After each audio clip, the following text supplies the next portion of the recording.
Hi! మనందరికీ used cars అంటే చాలా ఇష్టం అయితే ఉంటుంది. మనం ఎప్పుడైనా ఫస్ట్ కార్ కొనుక్కునే ముందు యూజ్డ్ కార్ కొనుక్కుంటే బావుంటుందన్న ఆలోచన కూడా ఉంటుంది.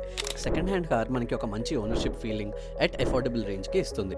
బట్ ఇప్పుడు ఒక చిన్న షాకింగ్ న్యూస్ కూడా వచ్చింది. అదేంటంటారా? యూజ్డ్ కార్స్ మీద జీఎస్టీని 12% నుంచి 18%కి పెంచేశారు. ఇప్పుడు ప్రస్తుతం పెట్రోల్, ఎల్‌పీజీ, సీఎన్‌జీ కార్స్‌కి which has about 1200 CC engine and 4000 length, అలాగే diesel cars and SUVs which has 1500 సీసీకి జీఎస్టీ 18% ఉంది. కానీ స్మాల్ కార్స్ అండ్ ఈవీస్‌కి జీఎస్టీ 12% ఉంది.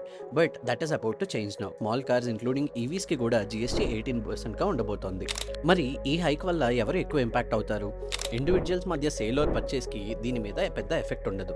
కానీ డీలర్‌షిప్స్ అండ్ బిజినెసెస్‌కి మాత్రం ఇది ఒక పెద్ద ప్రాబ్లమ్ అవుతుంది. ఎస్పెషల్లీ ప్రీ ఓన్డ్ కార్ మార్కెట్‌కి. ఇండస్ట్రీ ఎక్స్పర్ట్స్ చెప్తుంది ఏంటంటే ఈ సడన్ చేంజ్ వల్ల second hand car sector growth slow అవుతుంది అని. సో ఈ చేంజ్ వల్ల మీకెంత ఇంపాక్ట్ అవుతుంది అనుకుంటున్నారో మీ ఒపీనియన్‌ని కామెంట్‌లో షేర్ చేయండి. ఇలాంటి అమేజింగ్ కాంటెంట్ కోసం గ్రో తెలుగుని ఫాలో కొట్టేయండి.